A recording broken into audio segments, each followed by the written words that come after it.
investigator.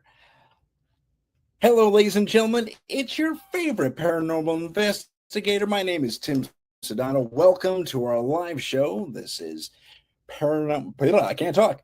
This is Paranormal Insight. Tonight's guest is the one, the only, the incomparable Michelle Desrochers. I hope I pronounced that correctly. Before we jump in with Michelle, I want to give a special shout out to our friends in Nolens. That's how you say it here in America, Nolens. They had a horrible tragedy on New Year's, and we want to offer, or at least I would like to offer, my hopes and prayers to the families who were affected. And also, Happy New Year! It's 2025. And this show marks my 3-year anniversary, and this is the first live show I'm doing with the UPRN. You know what? I'm done talking about me and the show, and I'm going to bring on our guest. Let's meet Ms. Michelle Desrochers. I muted you on accident. There she is. Hello. Yeah, here we are. How are you? Happy New Year. Happy New Year. Happy New Year. Oh, thank you. So, wow, happy anniversary, 3 years. That's fantastic. Thank you. Yeah, 3 years. This marks our 3rd year. I've been broadcasting on UPRN for the past month and a half, but that's been old shows from season 2, chiefly, except for the Christmas special. Yes. But, or the post-Christmas special, or whatever it is you want to say that. Yeah. And so that's awesome. Anyway, and thank you to all the happy New Year's and all that fun stuff, and happy anniversaries. Thank you very much. We're getting that on the chat right chiming in. A lot of people chiming in. Yeah, it's awesome. Hello. I know, right? That's awesome. Yeah, these are great. They're awesome. Who am I missing? Hello, and welcome to the chat, everyone. I'm so excited to interact with you on this in this way, and thank you so much for the beautiful souls comment. That's very, very, very kind. So let's jump right into who is Ms. Michelle Desrochers. And did I pronounce that correctly? Yes. Yeah. Well, yeah, not a lot of people get that right.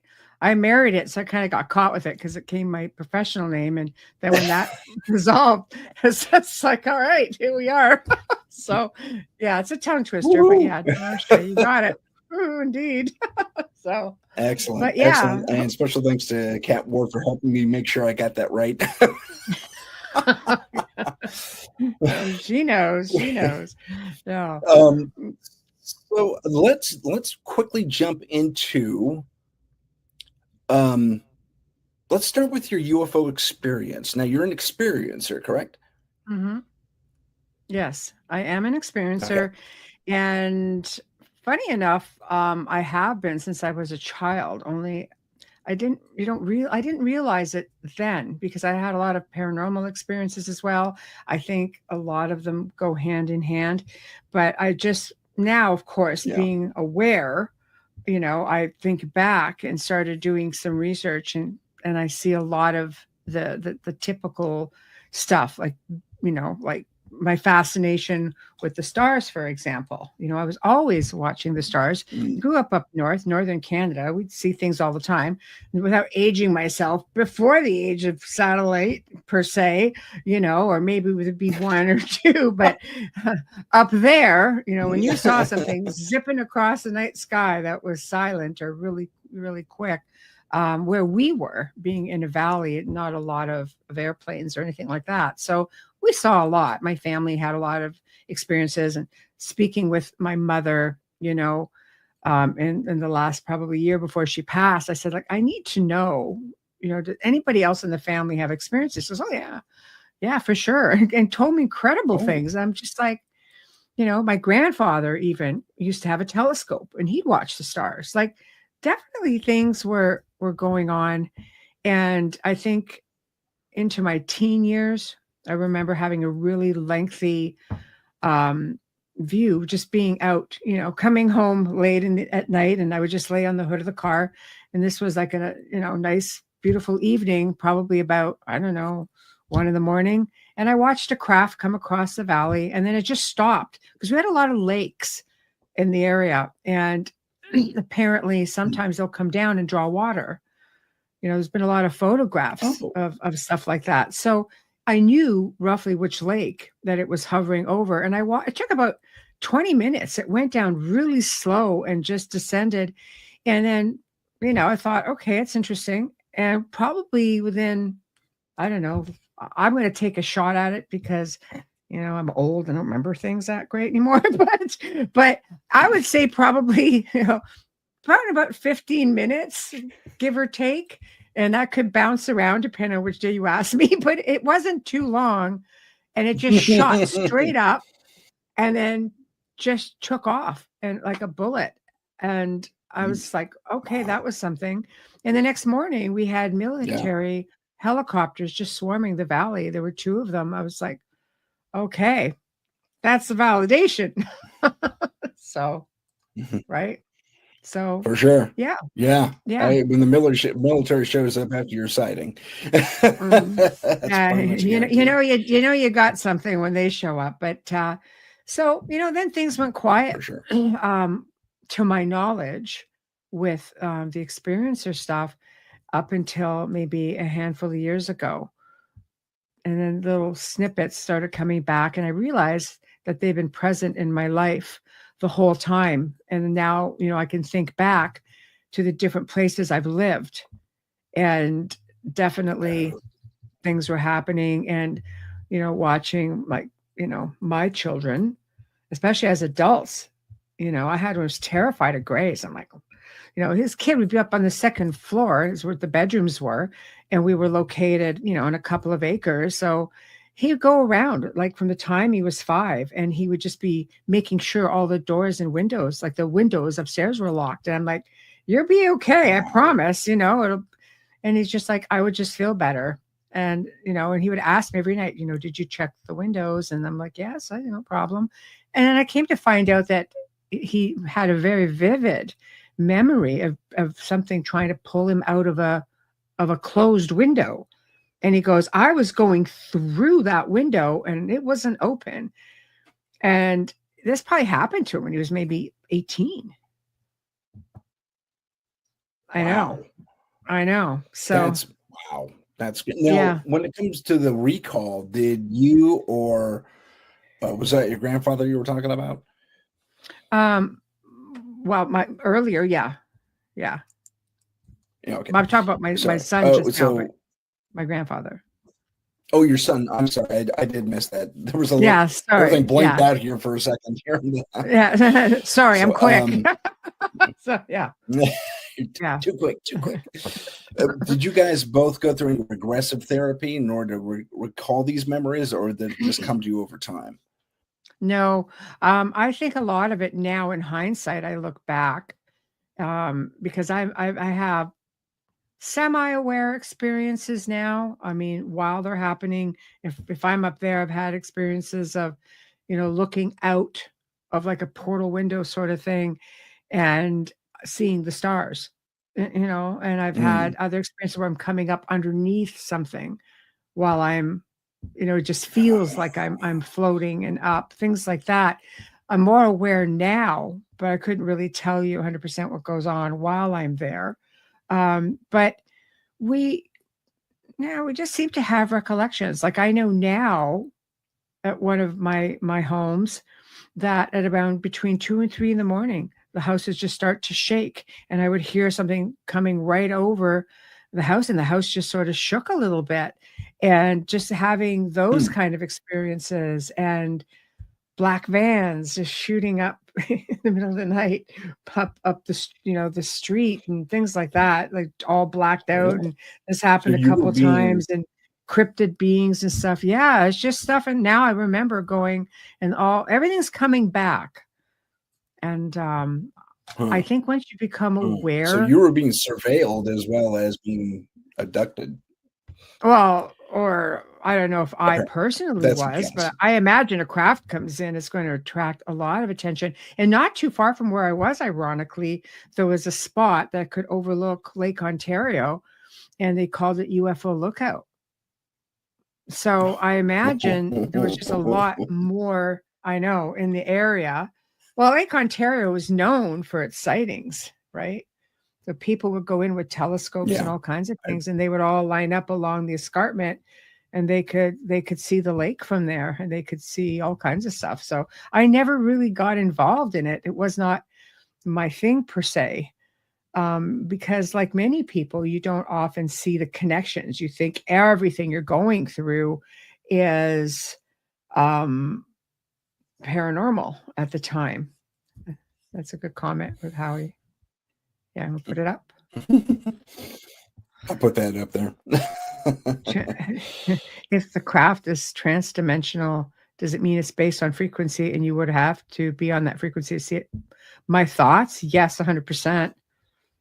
It's all about vibration and frequency. I have no doubt, knowing the things that I know now and basing on some of the experiences that I've had, I definitely think people who are very tuned in on certain frequencies will see certain things more than others who are not.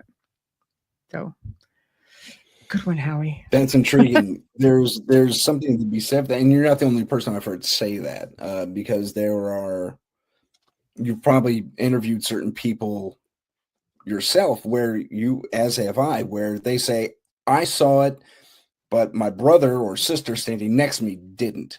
And we were both looking at the exact same point. So, Yes. and that happens on the more spiritual level too. I'm talking ghosts and stuff like that. Some people just have the vision for it, the frequency, Yes. if you prefer, and Yes. others don't. Yes. 100%. You've been crowds of people who have seen things and other people are completely oblivious. Like, for example, I had a friend of mine texted me one day, and she was from around the Bay from where I was. And she said, and she always calls me, she's my daughter's friend. She always call me Mama. She goes, heads up, Mama, something coming your way at about 2:00. I'm going, okay. Yeah. And she says, there's something sticking out of the cloud. The back end, she could see a curvature sticking out of a cloud. So we went in and took a drive, and it took about 10 minutes, 15 minutes, and it gave me time to get down closer to the lake, which was Lake Ontario, but the other side of it. And sure enough, this big behemoth of a cloud, and it looked like it was purging out like the light. Some people think, oh, it's just lightning. I think I'm logical, and I think that too. Maybe clouds have lightning and they're just, pretty well timed. And the back part of it was this big dark circle, like just sticking out of it. And I just remember saying, telepathically going, I can see you. And it just floated up, and it went up the Niagara River and just went all the way up. So it was just kind of like, that's very interesting. One of many experiences. Yeah, That's absolutely. really, Yeah. that's amazing. So, That's an amazing. yeah. Ken asked an interesting thing, and I wanted to share that. Oh, okay. For our audio listeners, does Michelle have any advice on how to change the frequency or to be able to see things? Well, sure. I think if you're open-minded, meditate, just be aware. I truly believe if we want to see them, we can see them. Raising your vibration is just putting out positive stuff, and that's what you pretty much attract. I'll always tell people, dance, open some windows, do some grounding, some earthing, laugh, just watch a funny movie, listen to some music. Whatever is uplifting is what raises your vibration. Meditate, connect. And because a lot of this is telepathic as well, and a lot of times people are getting messages and have no idea where it's coming from. For me, I'd be just thinking, oh, some dead guy talking to me again. Meanwhile, it's like an ET, and it's not a dead guy. So, it just takes some conditioning, to do that. And since, because this whole CE5 thing came out, which is, calling them to you. And for me, I'm thinking, it seemed like, people are paying a lot of money to go and do it. And I'm thinking, maybe because I'm already a contactee, but when I made the decision to want to engage again, I guess, I just telepathically put it out there. And within at least a week, things started happening, because they were happening slowly before that. I just wasn't ready for it, I think, because I would wake up sometimes and I had hands on my head, and I could feel this energy. And I'm thinking, okay, obviously we're doing an energy exchange here, or, I would get downloads and things like that that went on to be validated with things. And I remember one time it caught me off guard. And I remember saying something like, touch me and I'll break your arm. That wasn't cool, but I said it. But the hands, to show you the respect, the hands came right off, like immediately. I just maybe didn't expect, or maybe they didn't think I would just wake up during that process. So there's just been a lot of experiences that I've had. I mean, I could go on for an hour just talking about things that have happened to me in the last 5 years, not counting anything else. Yeah, I know. Right on. So sorry, move my mic out of the way since I'm not using it. Well, we have 45 minutes till the first break. So right. Well, all right, here we go. Yeah. There we go. Okay. Well, sorry, I she came timed out back. there for a second. Oh, we're just gonna do it then. Okay. Oh, there you go. We You're did. back. We finished filming out in the Niagara on the Lake area at the time. This is going back a few years. This is before I made the decision to, because I think they were just easing me into it. And all of a sudden, this huge white flash of something. And it wasn't really light because it was very translucent. Like I thought maybe it was a bag that was flopping about that the headlights hit, and but it was the size of a deer. I'm like, that's a big bag. Nobody wants to be that guy either, right? Nobody wants to say, did you see that? So I'm just shutting right up. And then Wayne looks at me and goes, did you see that? I'm like, thank God you said it first. Yes, I freaking saw whatever the hell that was. But it was so big. And it went over the height of a stop sign.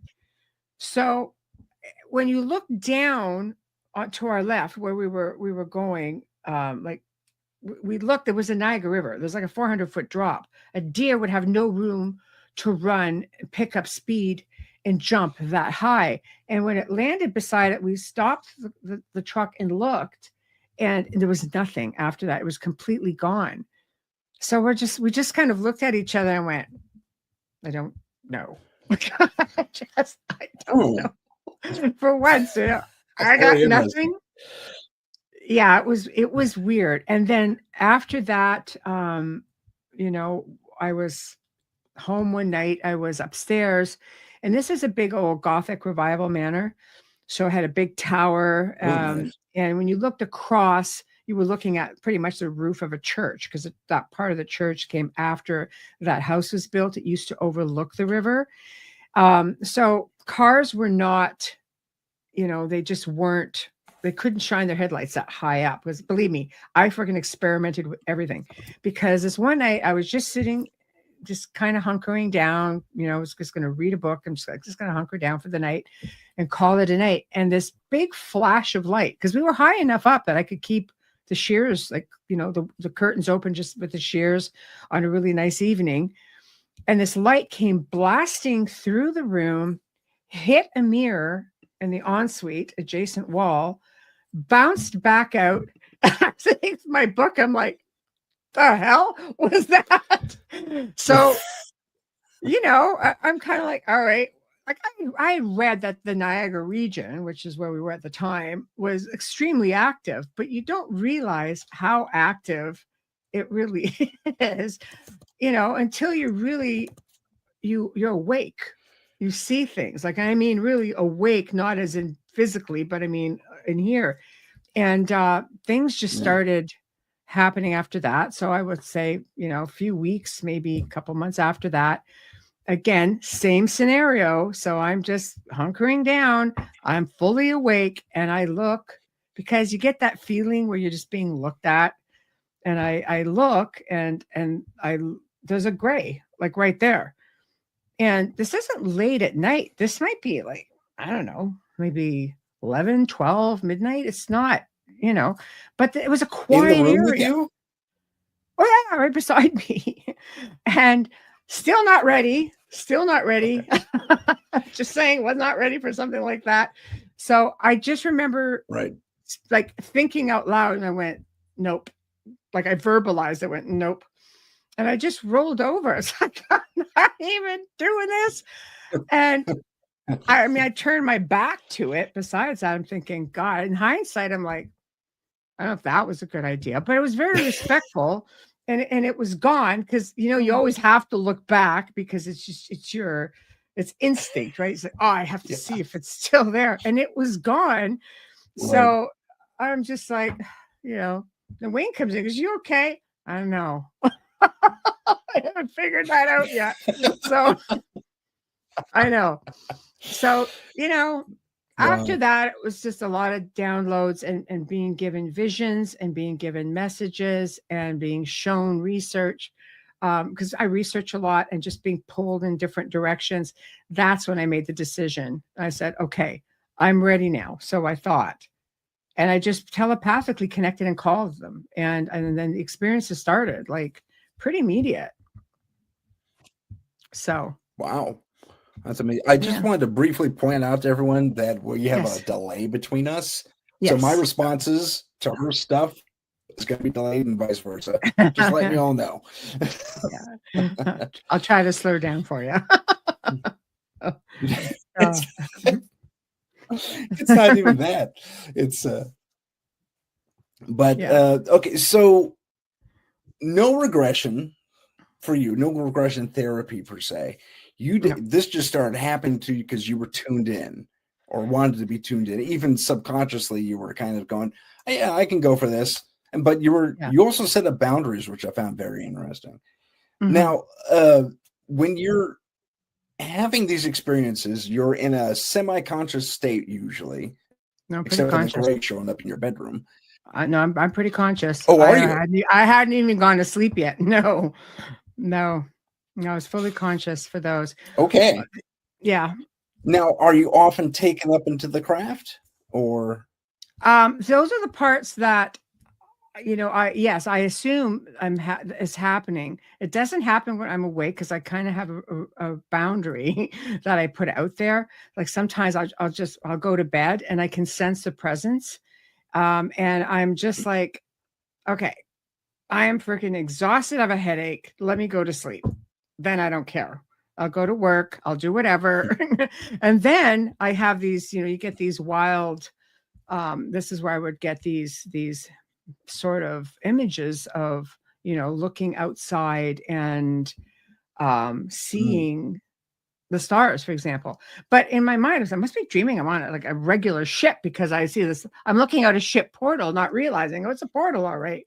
But you're not looking out into space. You're not looking out onto the sea, for example, like things like that. I was shown, a vision where I'm, for some crazy reason, it seems to be winter, and I have my car out. I have a sports car. I'm like, I wouldn't have my car in this nonsense, but I'm on a ramp, and it looked like it was ice, and that the car, which is very low to the ground, right, is on this angle, and I'm in heels, and I'm stepping out of the car, going, I'm going to kill myself on this ramp because the car's not right, everything's not right. But then the idea was, and everything was in pastels, which is weird because like I'm very dark in my attire. It's like I don't do pastels very well, but the whole thing was in pastel. And I look back and I saw this huge arch, which looked like rainbow coming out of it, all pastels. And it just looked like some kind of a doorway. And I remember looking back and I remember acknowledging it and getting back into the car, and everything was gone. Now, here's the kicker, that a year later, maybe a year and a half later, driving in that direction, and it was probably about 6 o'clock at night. So it's summertime. It's beautiful out, no storms, nothing. And I look up, and there's that portal in the sky right over the highway, which was like a 6-lane highway. And I'm like, Wayne. It's like, yeah, do you freaking see that thing? And he's like, I don't see it. I'm like, you have to see it. This thing is massive. Like it just went over this big, and then all of a sudden it was just gone. And I'm just like, some people think that it's light gate maybe. So I just don't know enough about all of that stuff. I just know it was shown to me. So to see it while you're driving in real time was just crazy. I know Howie. Howie Odell. I just saw this. Yeah, his other question, self-projection. Well, let me tell you something. I could psychokinesis like the best of them, but no, I don't think so. I think, had you asked me this as a young teen, or because I know I poltergeist the heck out of my parents' house just with self-projected energy, like I'm not going through menopause, that's long gone. So I know I'm not projecting anything that way, but I know there I go, aging myself again. But so there's one thing that I know a lot because of spending a couple of decades in the field of paranormal, working with people who self-projected. I could tell you when these things are happening, I'm doing other things, or I'm fully awake, hunkering down. So I don't believe that they were self-projection per se. I really don't think so. So I think I Gotcha. would know at this point. I mean, my daughter used to project like crazy. So something's going on in the house. I'm like, stop it! It's you. So I like to think I would recognize it, but who knows? I won't rule anything out. That kind of brings up an interesting experience I had maybe a couple 3 weeks ago. And I'm not one to, I don't believe I am an experiencer at all. But I had a similar thing to what you did with the being entity, whatever, was put hands on your head. I'm suddenly in my head, my head has just hit the pillow pretty much. And suddenly I see three, they almost look like the reptilian grays, if you know what I'm talking about. I do. And there's three of them are standing over me. And I said, no, not tonight. I'm just no. And they all stood up, and suddenly I woke up again. Right. That's like, yeah. I mean, yeah. I've had reptilian experiences. I've had mediums come up to me. I filmed with this really amazing medium a few years back, probably about I don't know, I'll say 8 years ago. And he said, he looked at me and he goes, you have someone with you. I'm like, oh, okay, great. Who? And he goes, he kept trying to say draconian. He kept saying Drac. I'm like, I go, what does it look like? He goes, like a lizard. I'm going, draconian? He goes, that's the one.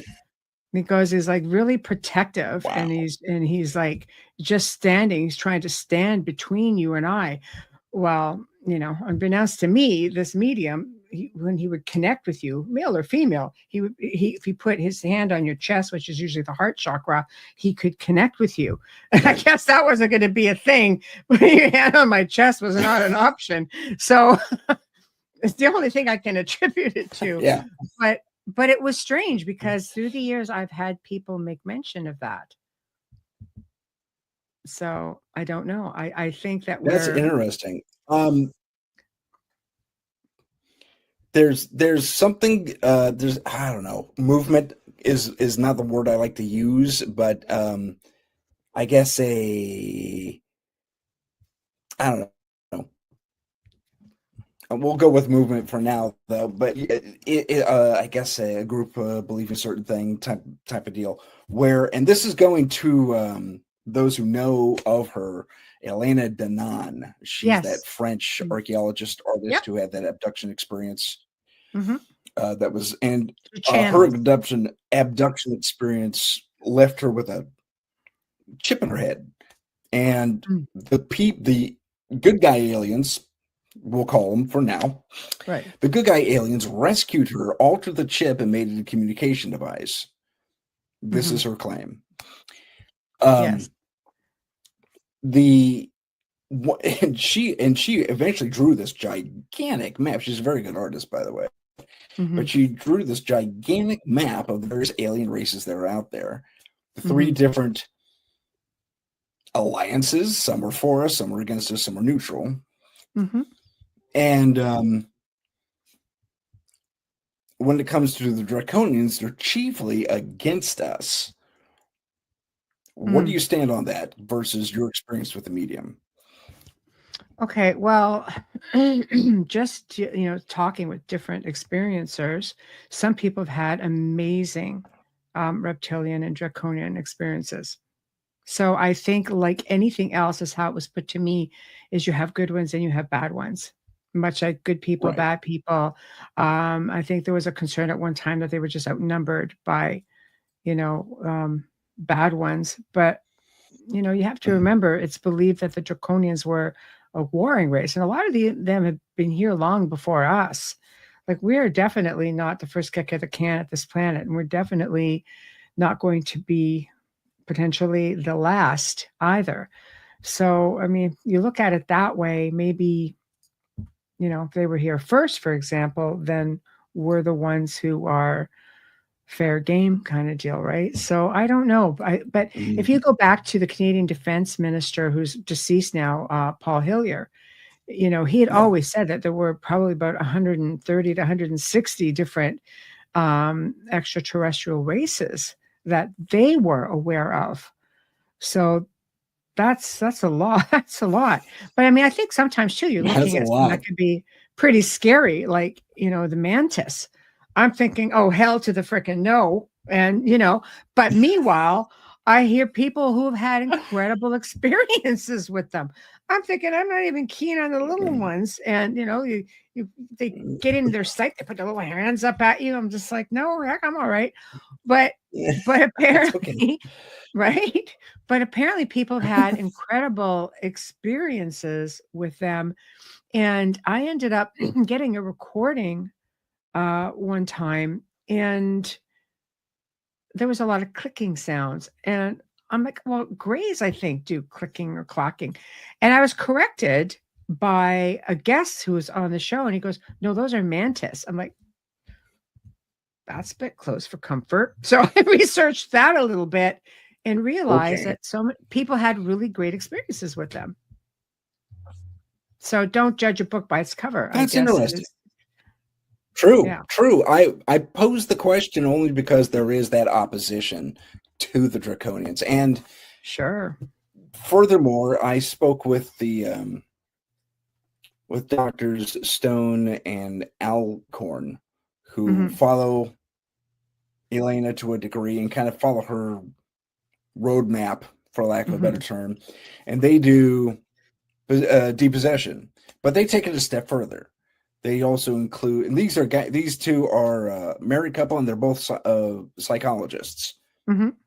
And I mean, come on, you don't get to, when it comes to dealing with these types of things in the paranormal world at large, when a psychologist comes along and says, "Yep, you got something there," you gotta have to, okay.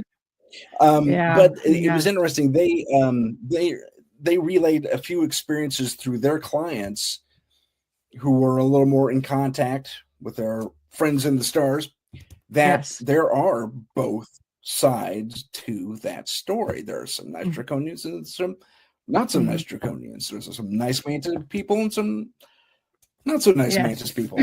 Like anything. Like anyone, so, right? Like anything. So I think by and large, it is every bit, what's happening up in the stars is kind of relates to our human experience, because, we're living organisms, man. We're going to have relatively the same experiences. Well, we are, and you have to ask yourself, they're not just so much from the stars. A lot of them use portals or just light gates. It's just flash in and out. And there's times where, they're in the oceans, they're in the mountains, they're underground. They're, the Hopi spoke of very, very profoundly about the ant people, their big-eyed friends, and who were underground and took their people underground.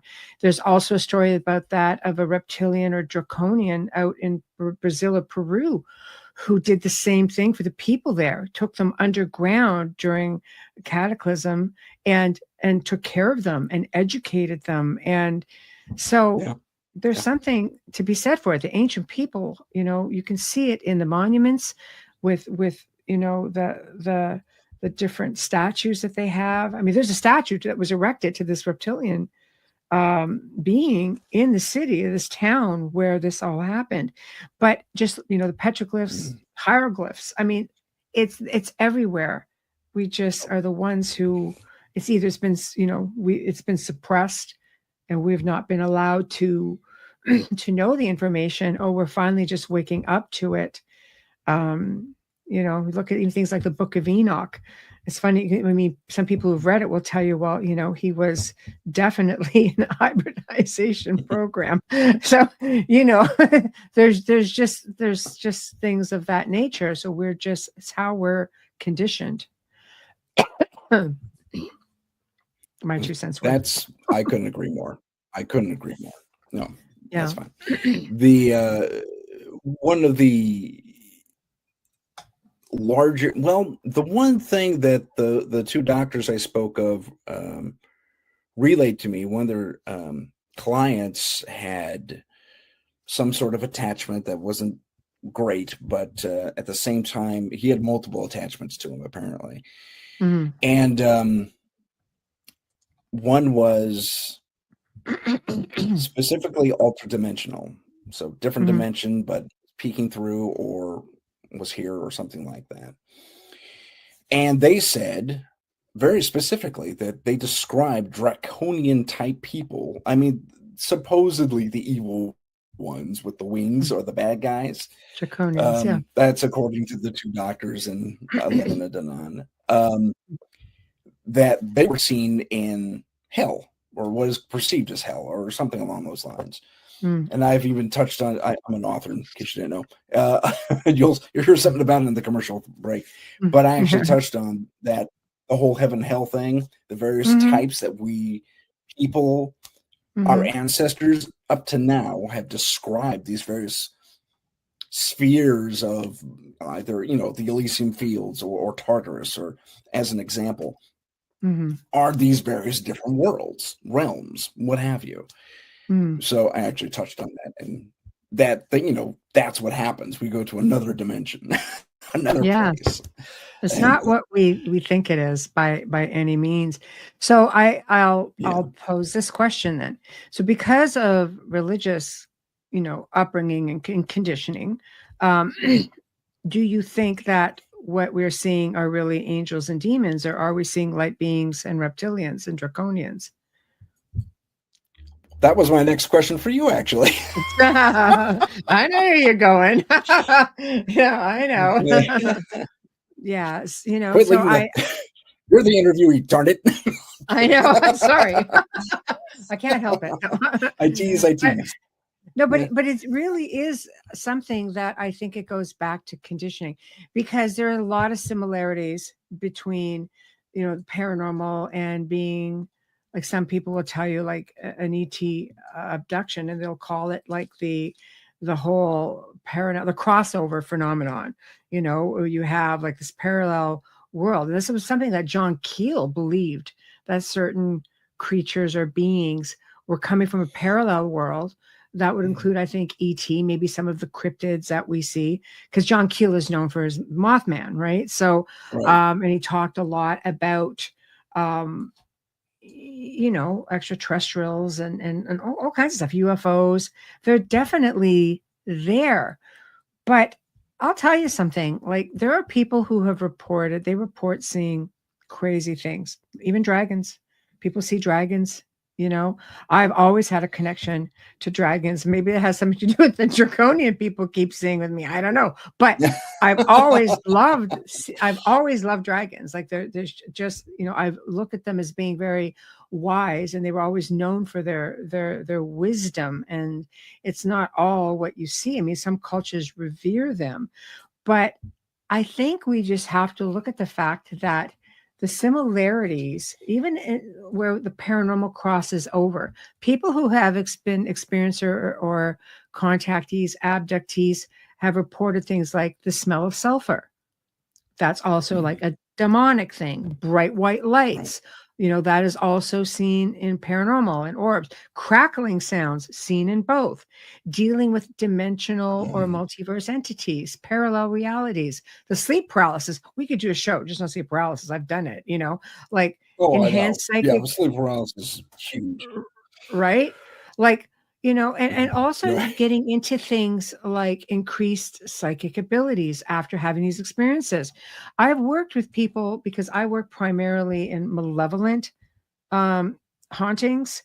Um, they just, I don't know, it just didn't affect me for the most part the same way. I don't know. I just look at things very differently with energy, I suppose. But with that being said, these are a lot of the things that I've heard repeatedly, being told that, oh, look, I can make you psychic, and they're under some kind of a demonic attack. It's just like, no, I think it goes much deeper than that. And contactees have come back saying, no, like they just come back knowing all kinds of stuff. So you see how the parallels, so many things just crisscross over and over.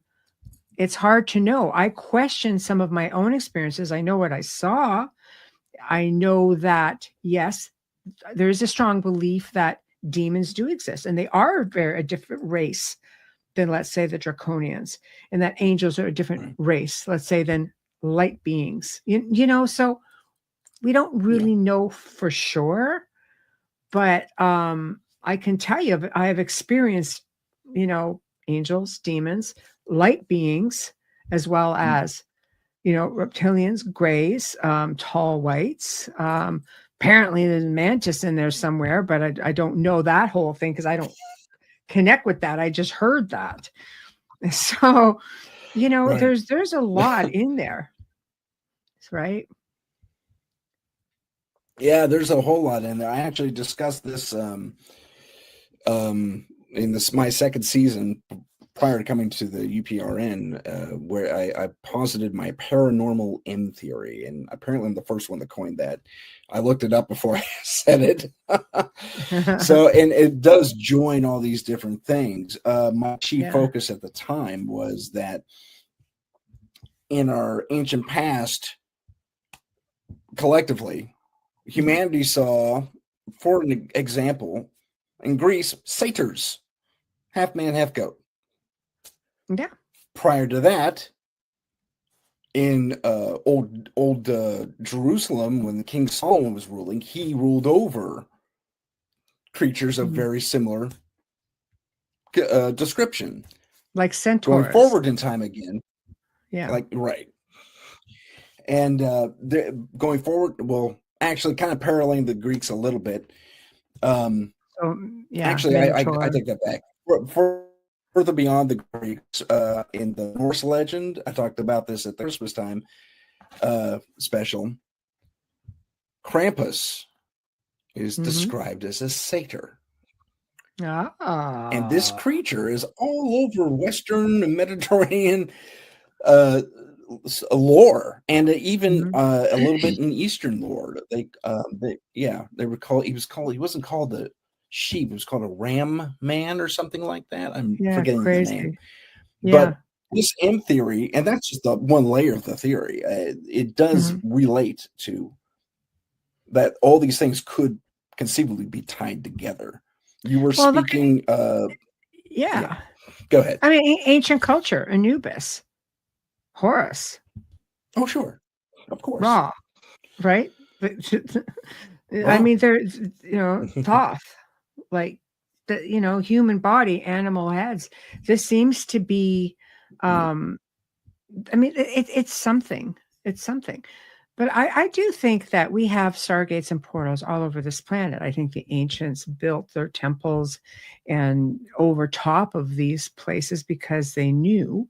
And then you have, of course, the bigger religious institution, I'll leave it there, that has come in and, whenever they would amalgamate an area or come into an area, they would take over some of these old sites, and because they knew that they were there. In fact, little fun fact I just recently found was under the Vatican. There's supposed to be one of the largest bases like on the planet, and portals everywhere. And this, don't even get me started about the Pope doing the whole occult ceremony of opening up 5 portals. That man looks seriously freaking concerned at portal 5. Let me tell you. So he looked really, really concerned. That's rare too, because there's only supposed to be 4. Right, and then there's 5. Yeah, some Jubilee thing. So people are kind of this year he losing did it 5, yeah. because they're hearing things on the recordings, right? So I know. So they're yeah, he did look very concerned, Howie. So there's definitely things going on, and they know where a lot of these portals are. Like let's get into Antarctica. Why don't they want anybody there? Wow. Well, you have that much. That's a rabbit hole and a half. Yeah, exactly. That's a whole nother show. It's a whole other show, Tim. It's a whole other show. Yeah. So it really is. I mean, I know.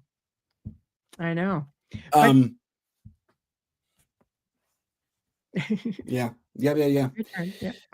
Let's briefly go to some of the questions that propped up in chat. Just we're gonna do. Let's see. Okay, how we mentioned dragons here. And by the way, Howie, nice to meet you. Exactly.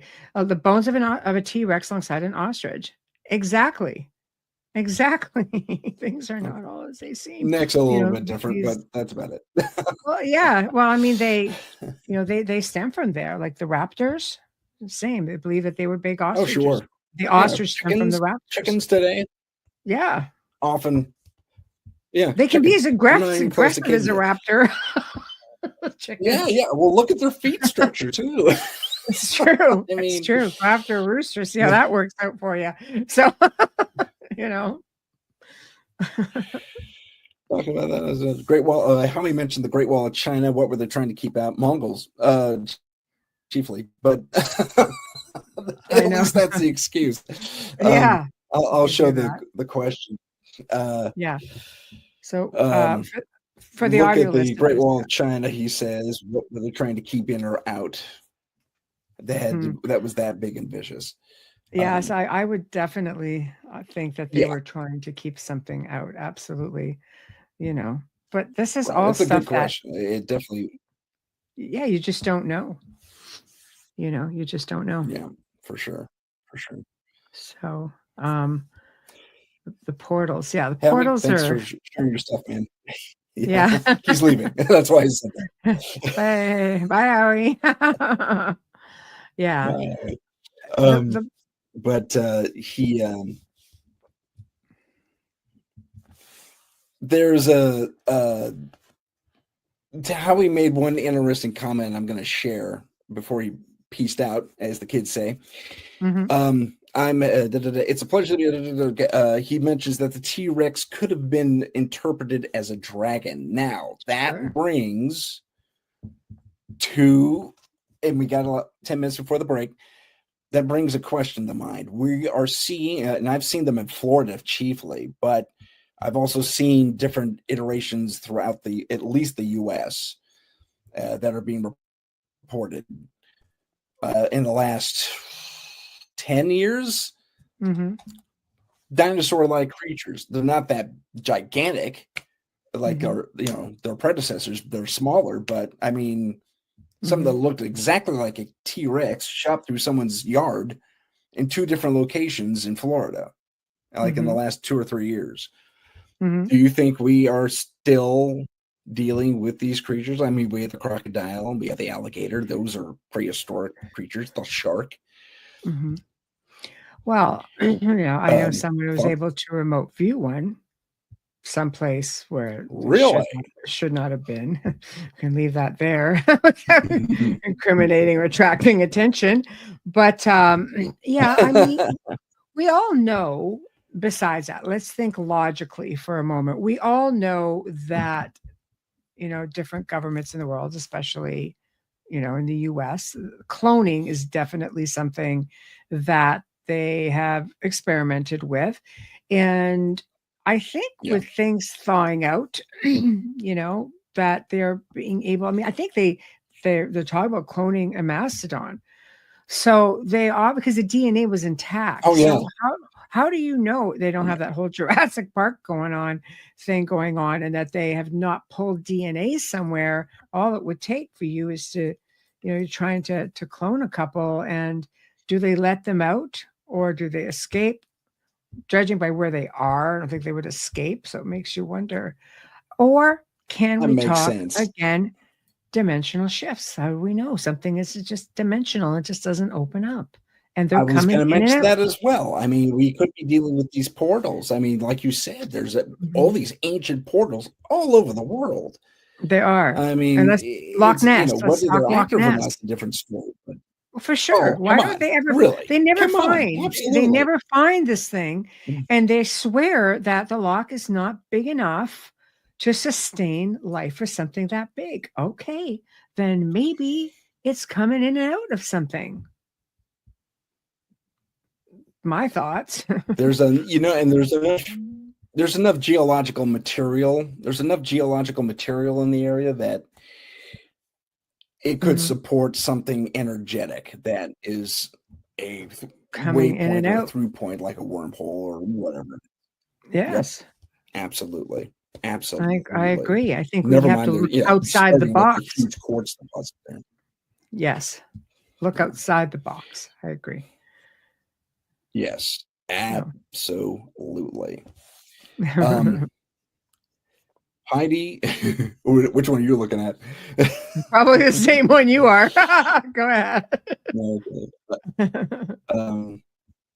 I had a question about any experiences. So Heidi, go ahead and type your question about which experience. Oh, you're talking about the audience. I just saw the arrows. Okay. Oh, with what? Okay, so with what, Heidi? I'm not sure. People are really curious about the portals. About portals? Apparently, it's a Jubilee thing. Like I've dug up a lot of information on it, none of which I have in front of me because I didn't expect it to really get into it a whole lot. Might be good for an open mic night, though. I'll tell you that will happen.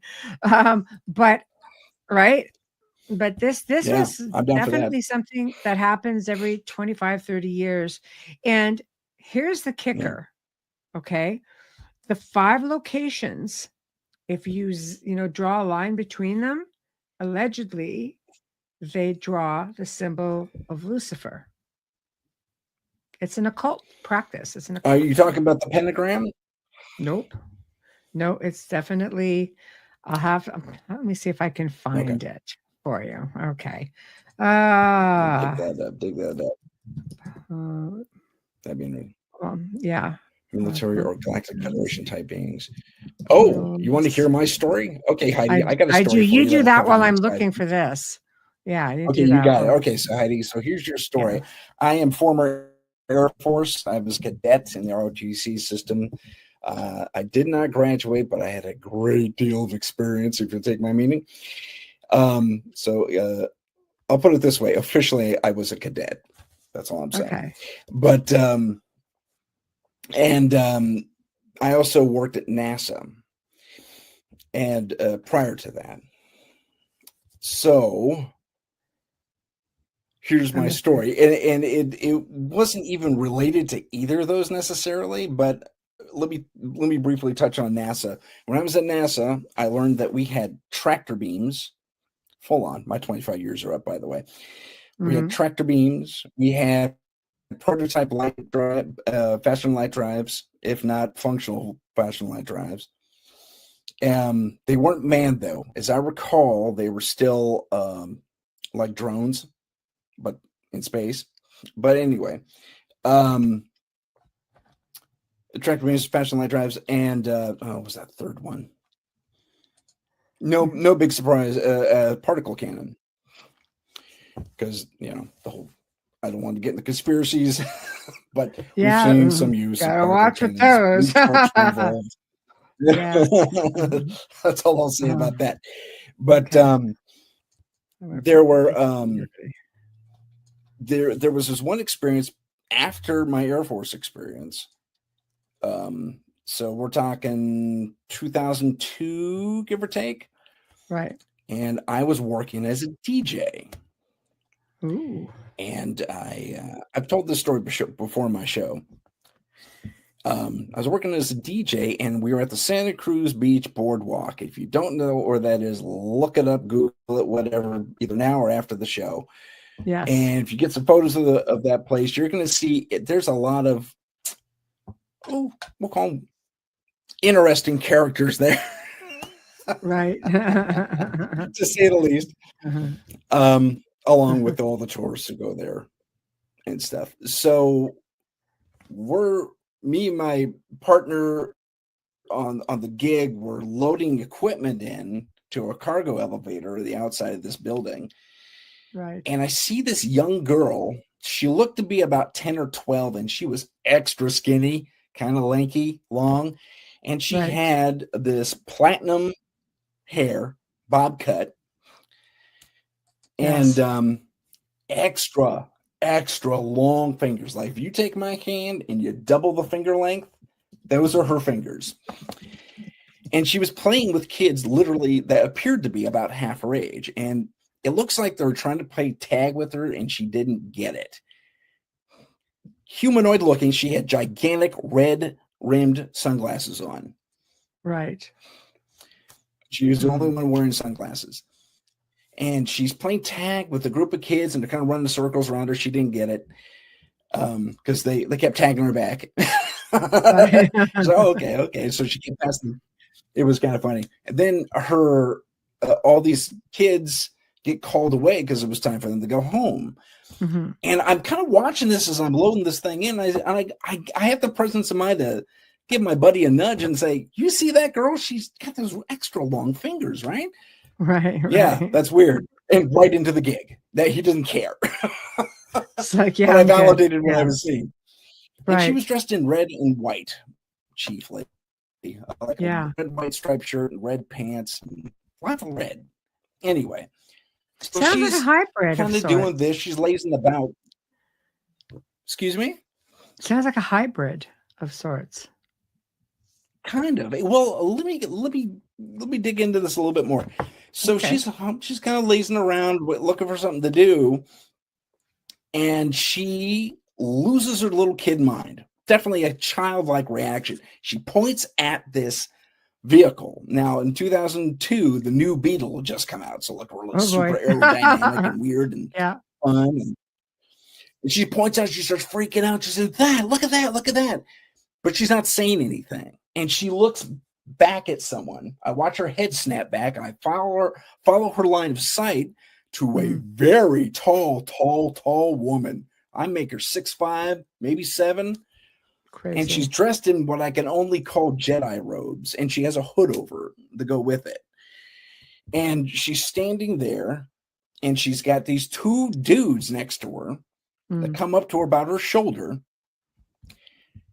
And they're definitely men in black, but they're wearing different colored trench coats, like driving coats. One's blue, one's beige. But other than that, it's the black suit, the black sunglasses with a little cable in their ear.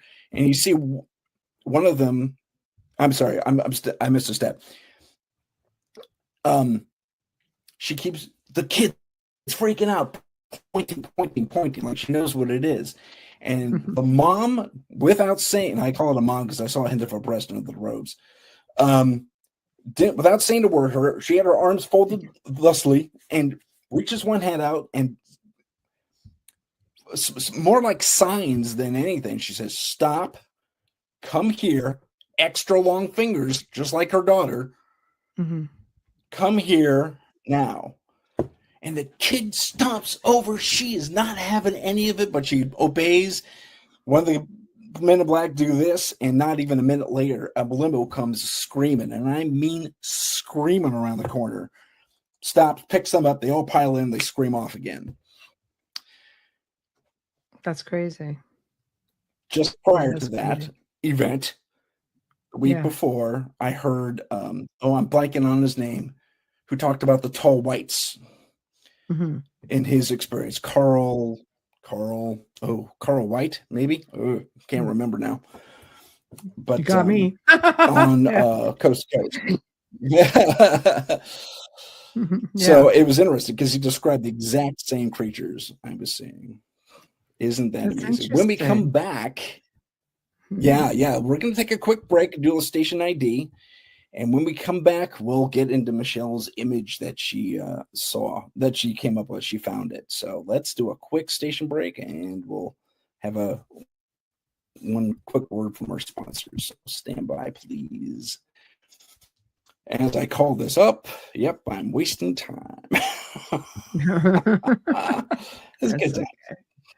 There we go. Here we go. Public Radio Network, 107.7 FM in New Orleans and 105.3 in the Gulf Coast. UPRN talkradio.com. Esoteric programming at its finest.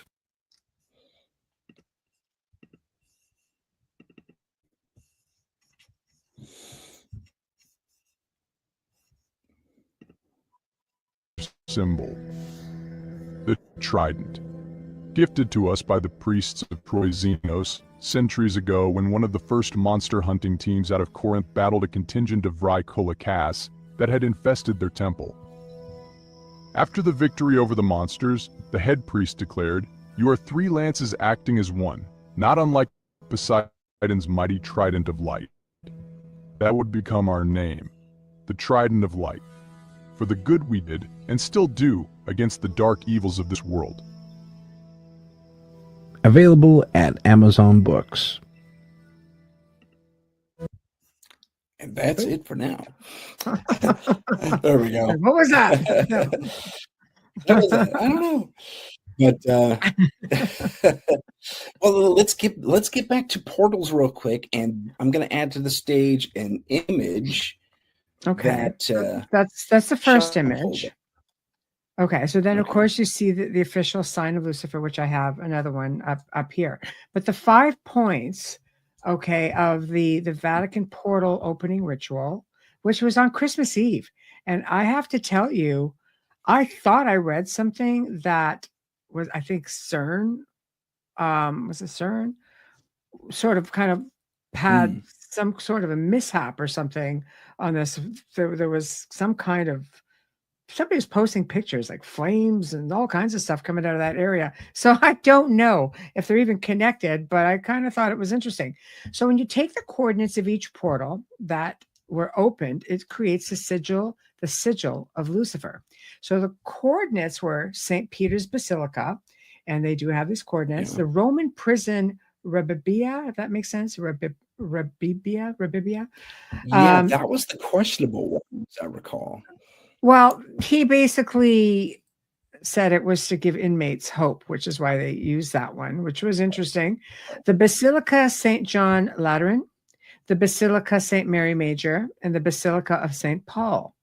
So when you bring them all together, as you can see, you know, in the picture here, it creates this sigil at the bottom. So I don't know. Well, it's an incomplete version of the sigil. I will point that out. It is. It is but pretty close. I can see where it's pretty close, but I can see where there would be concern. My only, and this is a north to south viewing of the in the map as near as I can tell. From Vatican City, yeah, I guess so. Yeah. So I would go ahead. No, I said, and there are portals to these places, but apparently there's all kinds of portals. So are we talking real portals? Are we talking tunnels? Right. What are we talking exactly? And what's coming through? Yeah. I don't know. That's the big concern. What's coming through? They definitely have it as an occult. It's an occult event. Is basically what people are essentially calling it. So it's sort of like, okay, that's interesting. Yeah. So I don't know. It's you know, but people were asking, and that's it. That's pretty much the gist of it. But when you're looking at videos, there's videos of this thing all over the place. And I'll tell you, the Pope looks really concerned. At one point, one of his aides comes to him to try to, I don't know if he's trying to remove, his cape or help him with it. And the Pope gets very aggressive and pulls it back and gets really stern. Oh, there are people out there who think that, he's losing his faculties as well. So that could have something to do with it. But we live in different times. Leave that one right there. Yeah. But go look for yourselves, guys. There's lots out there. That's something I would, indeed. I would invite our audience and viewers and all listeners alike to definitely check that out for themselves, because everyone's going to have a different perspective on that. Yes. It looks like Heidi had similar experiences with people in Jedi robes, as I called them, about 10 years ago, which is fascinating. That's intriguing. There we go. Yeah, good times. Yeah. Well, there's definitely something to it. I mean, there's people that show up all over the place. Like there's a belief that there are small, they look like probably, what do you call those little dudes in Star Wars with the little cloaks that go around cleaning everything up? Utini, those guys, John Watts. Those guys, yes. Well, there apparently are some that look like that with the little brown cloaks, but they're short and they're like little cleanup guys, and they have these really old-looking faces on them. That's something as well. So, maybe there's just a taller version, maybe they're a hybrid version that you guys saw. Maybe there's so many out there. It's really hard to say for sure, Is this something we've seen before? Not. I mean, people out there having all kinds of experiences. Our experiences continued for quite a while. The house, here's where it gets a bit strange. The house, we never used the upstairs. It was just a big house. You just didn't use it. And the tower upstairs, had very bright windows, and there was a street light that just, it would beam into the window and light up the whole floor upstairs. So it got to a point where the light no longer came in. It was kept the whole upstairs was sort of went dark. And over time we could, kind of hear things in there and catch little glimpses of these little bald heads going down the hall. Because for a while, like my bedroom was up there, and you could just see things if you got up in the middle of the night for whatever reason to go to the washroom, whatever the case may be. So it was strange because you're looking out the window, you see the light, it's right there by the church, and you couldn't see. There was no shadowing coming in from that light. You couldn't see. It was so black and upstairs, it was unreal. So over time, we kind of got used to that because everything was just downstairs after a while. It just stopped using the upstairs. And there's all kinds of different activity like that. But here's where it gets very strange.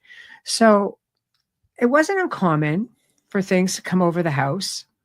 Wayne had stories of coming home from work. Sometimes he'd get back at about, 2, 3 in the morning, and he could see like there was something over the house. You could faintly see it, but yet you could see through it. It was crazy because we're talking a big house here, and it was like an old manor, Gothic revival. It was high, right? And it was just bizarre.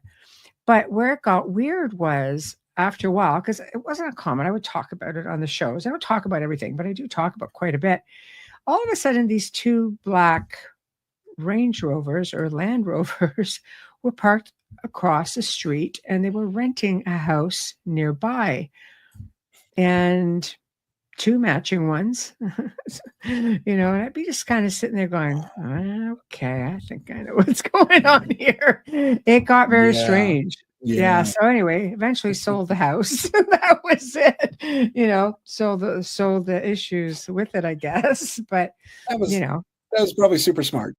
Well, it was a bit concerning. Yeah. But I mean, obviously they were watching it. I was like, I'm pretty much an open book about it. It's just like, whatever, just ask. If you're looking to investigate it, you could probably go stay there now. But so just things fun. like that.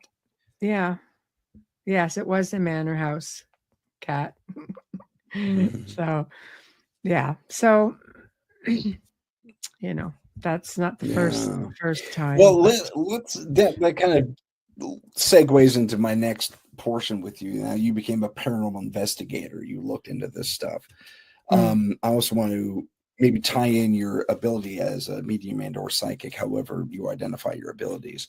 And talk to me a little bit about, I would assume your childhood experiences got you into it. How did you actually start investigating? Did you go with the group? Did you Well, form a group? What happened?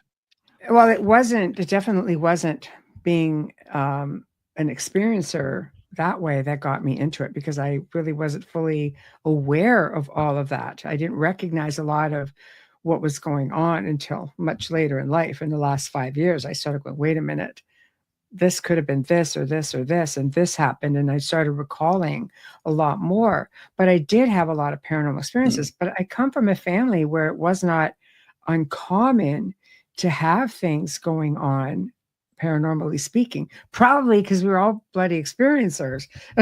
So, things were happening. Because even on my father's side, like, he goes, oh yeah, we'd see UFOs all the time. My grandparents owned an island up north, and it was very isolated. So it wasn't weird and uncommon to see things going on. So my father ended up a very gifted man, but very much did not want to talk about it. So he didn't have a lot of patience for it and had all kinds of experiences. And as I became an adult and got involved in the field, he goes, oh, I remember when this happened to me, this happened to me. You made me feel like this was a big ass family secret that should not be spoken about growing up. Meanwhile, made me feel like I'm this crazy child who didn't know what the hell was going on. And you had all these experiences. So I guess, you change with time as the topic becomes more acceptable. Then you feel more comfortable in communicating about it, But I mean, I could always see things as a child. It wasn't uncommon for me to see things. And my mom's family, I mean, we had a lot of mediums in the family. So I wasn't discouraged from it, because I think that's something we as parents, we apply our own fear. Some people are very fearful of things you can't see, or they apply their values and say, no, like my mother's came from a line of mediums, says, don't talk about it. Neighbors will think we're crazy. We are. It doesn't matter. We have all kinds of things going on. It's just, but again, it was just the sign of the times. You just didn't talk about it. But I'll tell you, it wasn't discouraged with me.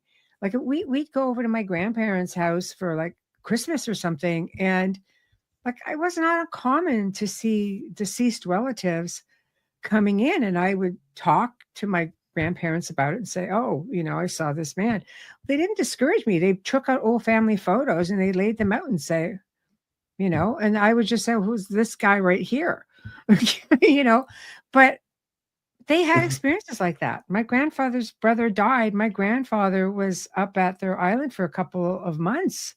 It was like, leave your wife with 6 kids at home by herself and go get peace and quiet out someplace, isolated for a couple months.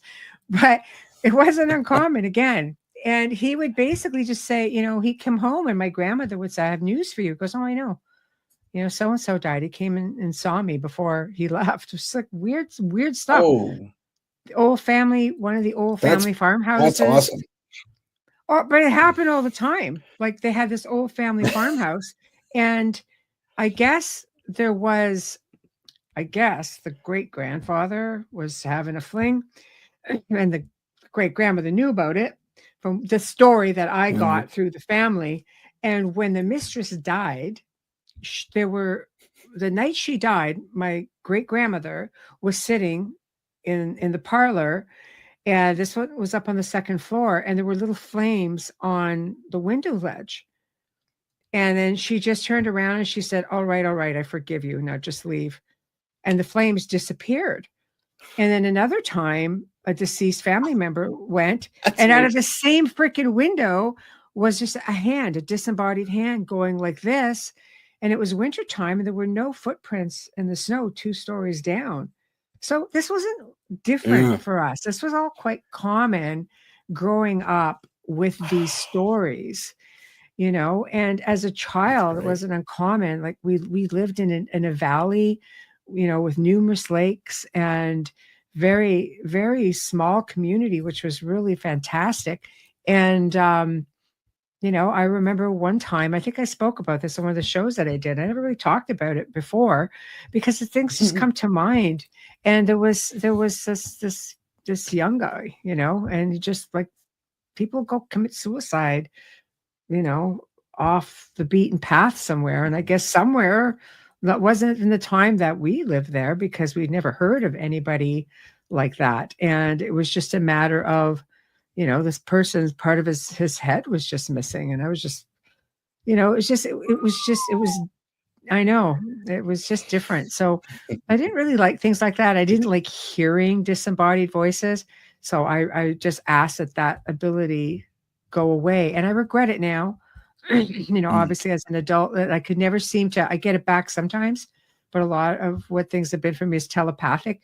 And I think you just tend to second guess a lot of that, especially with AI out there now. So it's like you second guess everything. But it's, you know, but so there's a lot of that. And I think with me getting older, like the teen years got really crazy because again, I was projecting a lot, but I also had a presence there, which, you know, sort of showed itself to be more of a demonic in nature. But when I think back to it, there were so many similarities with ET stuff as well. It's hard for me now just to, like, they're blending together, and I'm trying to see if I can separate that. So it gets really convoluted that way, but you know, it wasn't uncommon. And then I had this crazy aunt that came over one time because she thought it'd be cool to use a Ouija board. And something followed her home that night. Don't get me started on Ouija boards. Oh my God, it was crazy, Tim. It was crazy. It was crazy. She said something followed me home that night, and it was in the back of the car with me. And so, you know, when I went to bed that night, you know, something was pushing down on my chest, and I'm sitting there going, "You're the one that took a stupid thing out." But a face imprinted right into the wood of this thing because it was wood. It wasn't just this laminate thing back then. And this is the same aunt who, when she was a younger woman, was living with her parents, basically asked to see the spirit of her board at the time. And my grandmother told me this story. I know, it got weird. And I wouldn't have believed it if my grandmother wouldn't have told me the story. But she said one night she heard my aunt with a blood-curdling scream. And both my grandparents ran down the hall, and they saw something exiting her room. And it just looked like a big hunk of flesh that just wandered out and just disappeared. And both my grandparents were witness to it. My grandmother told me the story. And then my mom reiterated it. She goes, "Yeah, I remember that night." You know, she goes, "Our rooms were upstairs, so we didn't see." She was the youngest, so her room was on the main level. But according to my aunt, what she had asked was to see the spirit because it was being very deceiving, you know, in some of the things it was saying. And it said, one night when you're alone, I'll give you the scare of your life, essentially. And maybe, you know, my grandparents, yeah, it was weird. My grandparents kind of looked at it as maybe the spirit just wanted to instill the fear of God into her to say, don't keep asking for these things, you know, because everything stopped after that. And then she comes to my house and does it. What's wrong with you? I'm like 14, very impressionable, full of psychokinesis, you know. So it's like, yeah, brilliant. So yeah. So lots of stuff happened. And I went on to form, I got involved in a group and ghost tours and things like that, you know, probably around 2004. You know, think, okay, I'm going to do this. I want to learn more about it. And it just really projected from there. I've done, you know, a couple of decades of television, which again is just sort of, you know, they show what what sells, right? It's not like what I'm necessarily like. Yeah. but if people Right. could take something away from it, then it's great. It helped a lot of people find me that needed me, for help and so on. And I'm glad for that part of it. So I've had a lot of experiences though through researching and investigations and so on, because they were never very well. I didn't really do lighthearted ones because there were a lot of people who were willing to do those. I did the ones that were a little bit darker because they were very time consuming. Yeah. So that's Got that. it. If you had to pick one investigation, what was the one that maybe? What was the one that maybe knocked you on your butt? And then what was the one that gave you the happiest outcome? That's really tough, because I mean most of them were dark, but they were learning experiences. They were all learning experiences. I mean, I did one location where the thing would call the house, growl at me, call me every name in the book, and blah blah blah blah. And I've got all these recorded. I'm just like, holy crud, Wow. The funniest story I think attributed to one of that was at the time, my former husband at the time picks up the phone, which was a landline, which was quite interesting, and all I could hear was this growling and stuff going on the other end of the line. And I'm just trying to wipe my hands. I was peeling potatoes. It was right at dinner time. I'm going, just talk to it for a minute. I'll be right there. He's like, All he said was, it's for you. When he heard the growl, he goes, it's for you. Just talk for 1 minute. And he's like, no. So there were things like that. The most memorable one that handed me my own rear end, if that's... going down that one was a very humbling experience because my daughter lost her vision with that. Something followed back. And gosh. for exactly 1 month. And I finally, I just tapped in. We were not supposed to go back. The family we were involved with did not want to pursue further. They really got frightened with it. So we knew we weren't going back, and I just said, okay, whatever, you win. But it wasn't a win because we weren't going back. But because I just said, I'm like, what is it like you want? And it just said, stay away. It's like, yeah, all right. That's not a hard one because we weren't invited back. So I was like, okay. And literally by the next day, she said I could see, but her sight was never the same. And we sent her for, psychologists, psychiatrists. We sent her to eye specialists. We did everything. Had, MRIs done. She had photos of the inside of her eyes taken. I mean, we did everything. And it took my family doctor to say, what have you worked on lately that you think something may be out of the norm? For a family doctor, that was pretty cool in a way. I never would have expected it because I went into that thing just thinking, okay, I've got this. But I didn't have it because it was humbling in a way, because it made me realize that I have people who are close to me that can be affected. I may not be affected, but it doesn't mean that these things don't have a long reach. Yeah. Right. Yeah. So there's something we do on my team that my psychic and paranormal partner, JJ Rose, does, and she calls it bubbling. It's kind of like spiritual protection shields if you're a Star Trek fan. And we do it before every investigation, so something like that doesn't happen, and we don't take anything with us. And I was skeptical at first. I just entertained her, to be honest, initially, but we got thrown to the deep end of a former satanic she was a victim, really. She didn't realize she was a part of a cult until they tried to sacrifice her. Ooh. And that was one of the darkest cases I'd ever been involved with. And thankfully JJ was there to protect me and the other investigator, Henry. and our clients as well, because they were there. I mean, we're not a TV show with thousands of dollars back in our plate. We Yes. can't send our clients to a hotel for the night. Yes. So, you know, more often than not, the client's going to be there with you during the investigation. Mm. And it was thanks to this protection that she later taught us how to do ourselves, to empower ourselves a little bit more, so she doesn't tap her abilities too much. I think a lot of it's intention and It mindset. works. Yeah. Yes, it is. Absolutely. Absolutely, it is. Mm-hmm. And but it's still, I think, beneficial more than not. I mean, I'd rather it's that thing of carrying that extra piece of equipment with you that you probably won't use, but you'd rather have it and not need Just it than in need it and case. not have it. So that's Yeah. kind of where I come from on it. Yeah.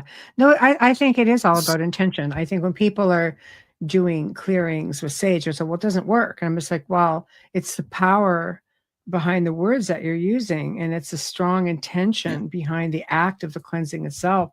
And you have to keep at it. It's not like waving a magic wand.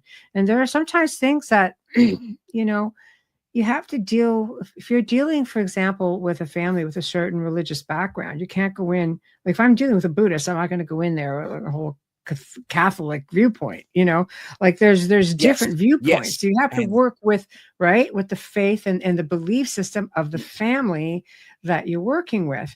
And I think it's very important to empower those people. I've spent more time educating people than just investigating. I used to have like a 1.5 year waiting list to be someplace in person.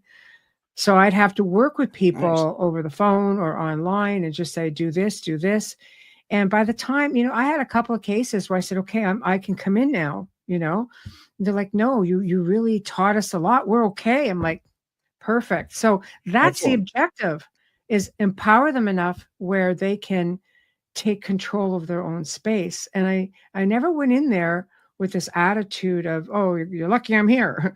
No, nothing like that. It was always with the attitude of, you know, thank you for entrusting yourself with your most precious thing, which is your family. You know, thank you for entrusting yourself to me. Let me take the weight for a while and just you're okay, you know, and we would just work very closely together. Sometimes I get calls like middle of the night. The phone was always on for people who were just having a problem, and I didn't go stir stuff up when I investigate. You know, like it got to a point where I stopped doing the actual investigations because the things that they were dealing with, they didn't want to communicate. They don't care what it is.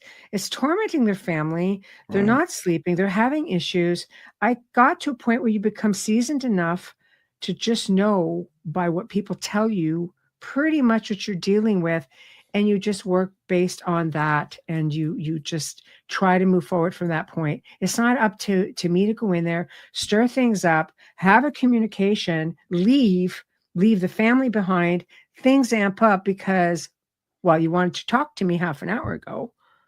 You know, it's just, and that's just same applies with just nasty ghosts, like human spirits, you know, like there's some bad person in life, bad spirit. Like that's it.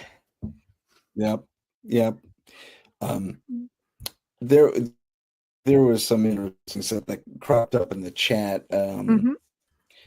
That kind of relates, I think, a little bit to what you were talking about. Love 10 has this recurring experience, from what I'm reading, where she sees a black haze and it lasts for 5 seconds and it seems a little malevolent, and but at the same time, it wasn't terribly harmful, according to what she was saying.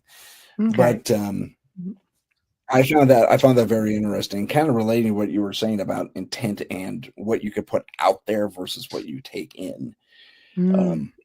That's important because we can attract things too, right? Oh yeah, absolutely. You were also speaking about how a given energy, a religion, for example, will create kind of a, for lack of a better term, a specific field within the house. Hey, Mort. Mort just came on. And I'll give you an example. There was a a client came to us. We need help. We have a shadow creature, and there's some poltergeist activity. And like 2 minutes before I showed up, there was this glass that flew across the room and shattered against the wall. And they left it alone for me to see. And I investigated, and it didn't seem, short of someone actually physically staging the whole thing and just wasting a glass. It could have been paranormal. It could have been psychokinetic activity. Sure. Psychokinetic activity. I cannot talk. Psychokinetic. Yeah. Yeah. Yeah, that's the one. That's the one. And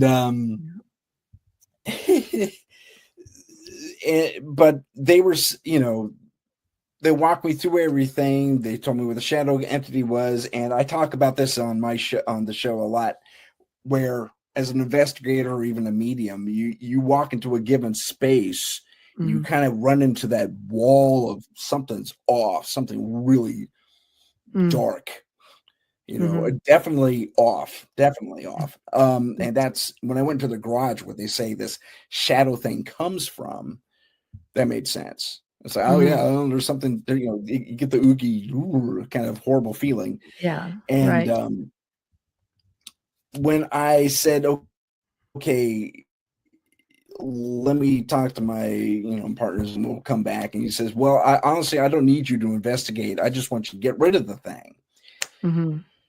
I said, at the time I didn't have JJ who could do that. And I said, I can't do that. I don't have that ability. Have you thought about calling? I'm noticing the crosses and the pictures of Jesus all over the house. I'm saying, have you called a priest about this? Yeah, we called the priest, and darn it, it didn't work. It got worse, if anything. I need you to get rid of this thing. I said, I don't have that ability. I'm sorry. I can reach out and maybe find someone who can.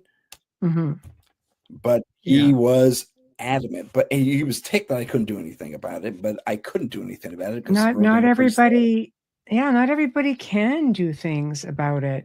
Sometimes here's how I look at things. I believe, through just research and experiences with different families, that these malevolent things feed off of our energy, which includes fear. So they'll make you more fearful. This is why they create a lot of infighting within the home, because it creates an energy they can feed from. They get stronger from it. If you have addictions or mental health, they prey on that. They make it worse.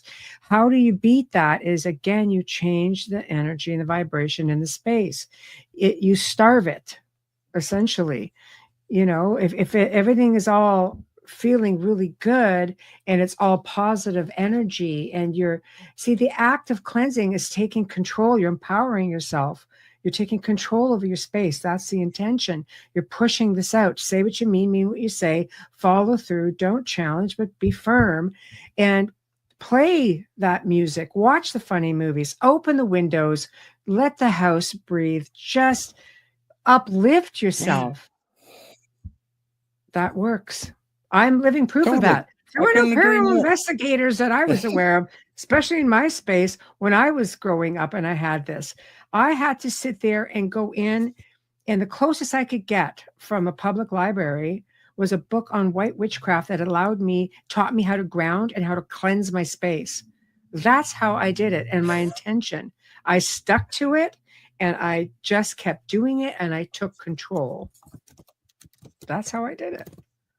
So I practice what I preach, right? I taught myself, and I did the exact same thing. Yeah. Yeah. See, I picked up it was a book on it was called The Witch Book. And my brother gave it to me because I told him I'm thinking about doing this investigation thing. And it's called The Witch Book, and it's everything. It's dark magic, it's white magic, it's everything. And that's important to know, the entire spectrum, or as much of it as can be fit into a book anyway. Balance. And it was one perspective, but at the same time I had my Catholic background. That helped some. I had my scientific background from NASA, which also helped a great deal, learning about all that stuff. My buddy and partner in the paranormal thing, Henry, he was an avid scientist and computer science and physical sciences. So that helped. But all these things came together to really give me a good background. Plus, I was a private detective for like 3 or 4 years earlier in my youth. So I had that aspect as well. I know to ask questions, interview people, and all that fun stuff. Mm-hmm. I said it, yeah. So there was I don't know where I was going with that. I'd like to address the whole frequency thing, though.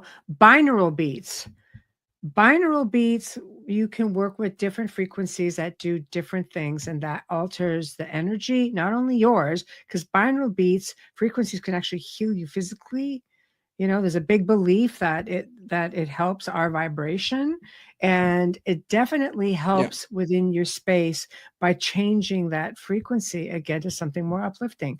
I've used it a lot of times working with people. And you know where else people get caught and you don't think you'll get caught is grieving. Grieving, you know, we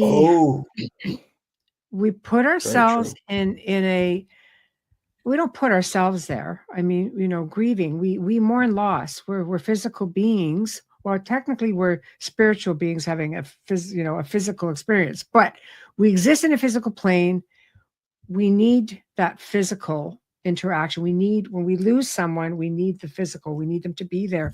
So sometimes just by wanting so desperately to have a sign, because I've worked with families, you know, I'm not just speculating, because I've worked with families. This is exactly what what happened to them. They want so desperately to get a sign from a loved one that they start asking for it. And there are things out there, there are beings out there that prey on that. And I remember getting a call from someone saying, I got a recording on my answer machine. I need to know, you know, what this is. So I'm like, okay. Luckily, she was not far from me, so I could squeeze her in. I went in. And this thing was growling and called her, you know, the F and C word. And she goes, I need to know if that's my husband. I said, I don't know. Did he like you? Like, this is pretty harsh.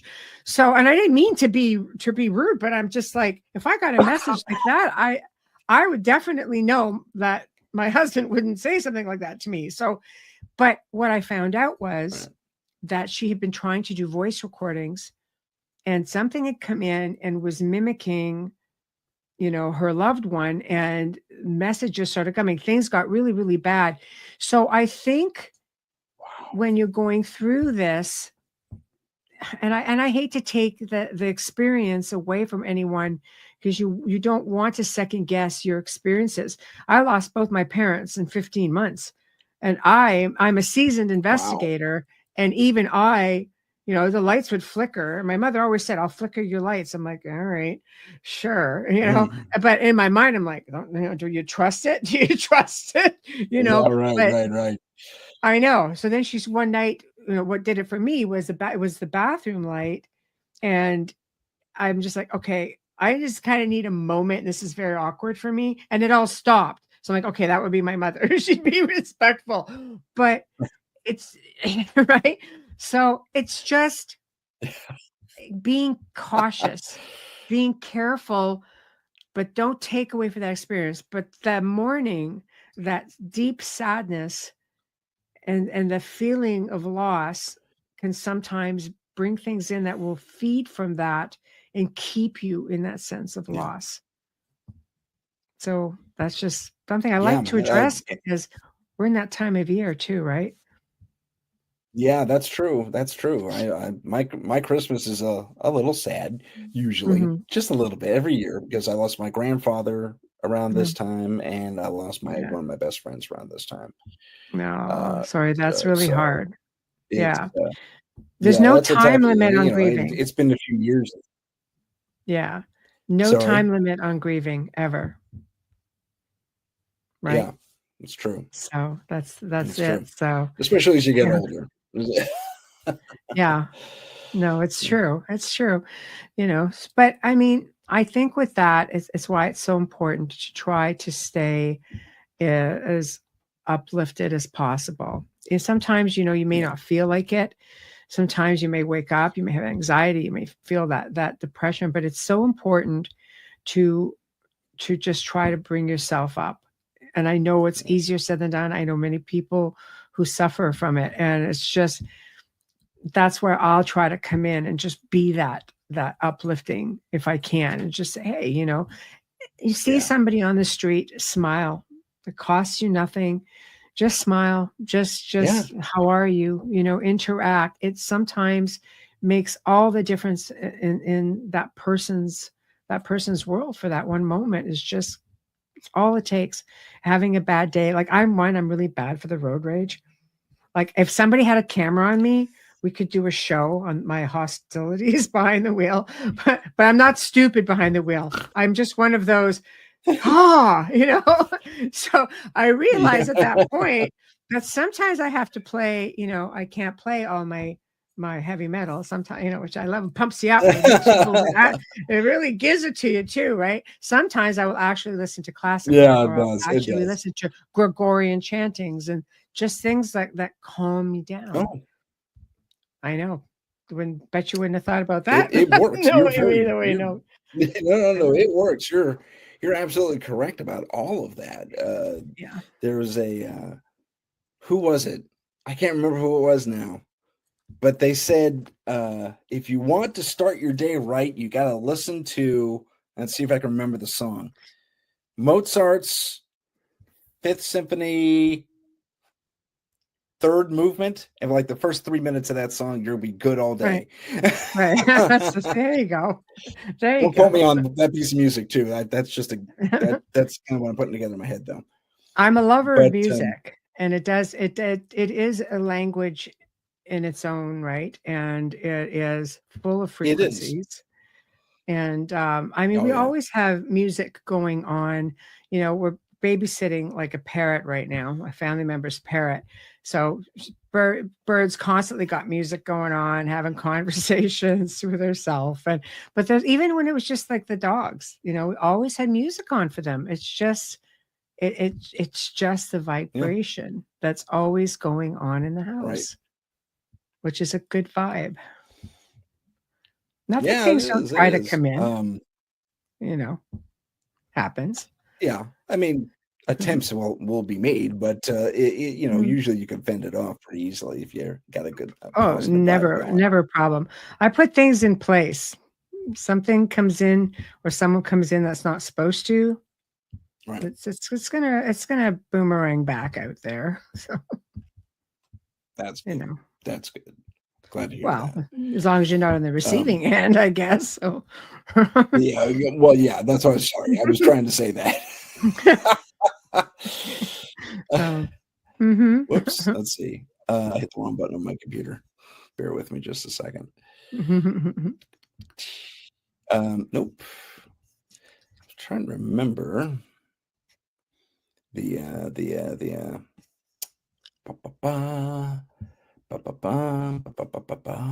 okay.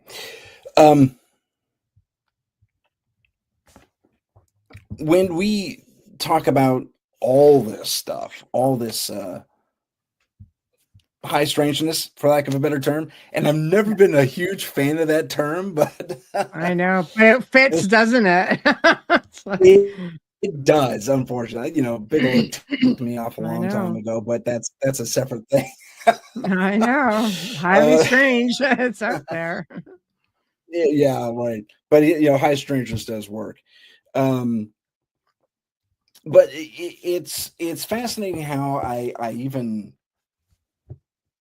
came into this field, because I wanted to just investigate people initially and figure what made people tick and all that fun stuff. And when I was doing private investigation, and so I became a spiritual PI. Right. With Paranormal Insight, and that was just the transformation from, for lack of a better term, normal to this paranormal world of ours, this side of things was, totally. That's what Kat said. How it starts. Yeah. Was nothing short of more or less a switch flipped.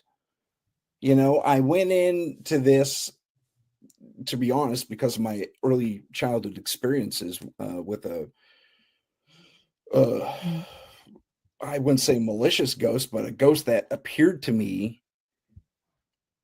as a full-bodied apparition. I've talked about this on my show before, but Mm. she was,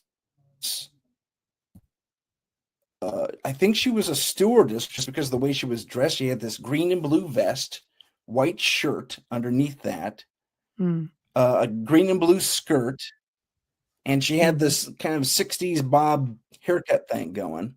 I don't Right. remember a hat. But this spirit walks into my room. First Mm. off, the living room light just suddenly flicks on. And I was a young kid. I was like 3 or 4. And you could chalk Mhm. this up to imagination, but I have proof. Right. And the light flips on, and this wakes me up, and there's this woman standing in my door, and she got her hands on her hips, and she's doing this to me, bah, bah, bah, bah, bah, bah, bah, bah. And she's yelling at me, but there's no sound Mm. at Yeah. all. And Right. and then she kind of encroaches on in the room, and I close my eyes, I cover my eyes, and I close them super tight, and I lay still, and then I open my eyes again, daringly. And It's that thing we I'm were prone talking about. behind you. Yeah, you got to look. Right. And I'm lying prone, of course, and she has bent over to meet my eyes. And she stares at me like this, says something else, and I scream, and I run through her. I get up, and I run through this image, this spirit, whatever it is you want to call her. And it Mm. was so cold. I'll never forget that sensation of cold. And Mm. I run to my parents' room, and I wake them up, and I said, there's a lady. I don't know who she is. And my mom was the one who got up and calmed me down and gave me some hot milk and sent me back to bed. And she was keen, even bleary-eyed as she was, getting woken up like that. She says, Tim, how did you turn this light on? Because back in the 70s, at least in the U.S. building code, the lights were really high on the wall, and I wasn't tall enough to reach them. Right. So not to date myself, but que sera. I get that. So there's no way I could have reached those lights. Yeah. My mom and dad had to switch the lights on and off. So Oh I'm turning the boy. light on. But that's how it starts. I never saw her again, but That's enough, though. Sometimes it just takes that one experience to. Bye, Cat. I think it takes that one hi, experience Kat, thanks for showing up. to set you on that journey. For me, it was very much a part of my life, so a lifestyle thing, I guess, and it remained as such, because my kids could all see. I shut off everything. I don't want to attract any of this for kids. I had kids, and unbeknownst to me, they're all seeing, and they got all these experiences. I'm like, damn it! Now I've got to make sure I'm on it, because I need to be aware of what they're experiencing if they run into any trouble. We had a ghost in the basement that wandered in because of my daughter, who was high energy, and people would see him. This is the infancy of webcams. They would see him when she was talking to a friend. She'd say, "Who's that?" And she would go, "That's just Bill." So here I'm trying to delicately explain to her that there's a spirit in the house. She goes, "Oh, that's just Bill." She goes, "The guy with the trucker cap and the plaid shirt." I'm like, "Yeah, that guy." And she said, "Oh," she goes, "Yeah." She goes, "Yeah, he's around." Turns out he was some 18-year-old kid that hung himself in the area like 50 years before. And one time she said to me that she was walking down the stairs, and she had her laundry in her hands, because she was probably about 15, and she swept the cat out of her way with her foot. She goes, "I was gentle. I didn't want to hurt her, but I didn't want to trip over her, because that really would have hurt her." And he gave her a hip check. Laundry goes flying, everything. And I'm like, okay, well, this is a problem. And what did it for me was she said she rolled over one night because she wanted the basement room, right? Because she had the whole family room too. And she said she woke up and she felt him there, saw him there. And I'm like, what did you do? She goes, I stayed on my own side of the bed. I'm like, okay, right, this is a problem. But it's my child, right? Staying on my own side of the bed. Boundaries have to be drawn. Oh, I know, right? So that was it. And I had to ixnay him probably a couple of times from the house. But you know what? Like, wow. all in all, it's been an interesting journey. Wherever I travel in the world, I always try to stay at haunted places, especially very old haunted places. And you know, I've been fortunate enough to be an extensive world traveler and being able to go to the places that a lot of people wish it could do. And one of them being the haunted forests of Romania, which is a whole other show. And I know we're short on time, but I could tell you it lived up to its name and some. So it's a very fascinating place. But there are places, you know, spent other places in Romania, places, you know, France, Egypt. I've had experiences pretty much everywhere. And you don't go necessarily looking for it. I didn't always travel just looking for experiences, but they find you. I think you just, the way it is, you're just meant to. If you're meant to, you're meant to. Yeah, that's true. That's very true. Yeah. So I've been fortunate. Yeah, you know, you have. They really have. I mean, I have too, in my own respect. Most of my experiences have been in my area.